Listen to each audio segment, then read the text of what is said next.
తీసుకొని పైకి కిందికి మూవ్మెంట్ చేయండి. స్టార్ట్. ఎక్కడ పెట్టుకోవాలి? పాదం ఇక్కడ పెట్టుకోవాలి కదా. పాదం ఇక్కడ తగలాలి. Up and down hips free చేయాలి. కిందికి ప్రెస్ చేయి. మోకాలు మెల్లగా మళ్ళీ మీ దగ్గర తీసుకోవాలి. ప్రెస్ కిందకి, ప్రెస్ కిందకి, ప్రెస్ పైకి. మాక్సిమం ఇది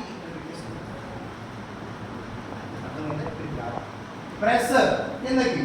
గుడ్ జాబ్. నువ్వు బాగా చేస్తున్నావు. నీకు కూడా నడుము ఎత్తు చాలు. Good job.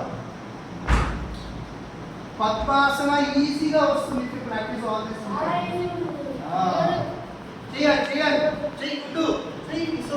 కరెక్ట్గా చేస్తున్నావు. ప్రాక్టీస్ చేయడమే. నేను చూసినప్పుడు చెప్పాలి. చేయకపోవాలి. వచ్చి చేసి చదవకూడదు. చేయండి.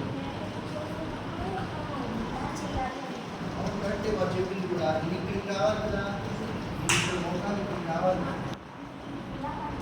ఇక్కడే నువ్వు పట్టుకోవాల్సి ఉందే కదా. మరి ఇప్పుడు ఏం చూసావు? అది తను ఏం కాదు దేంతో చేస్తున్నాడు?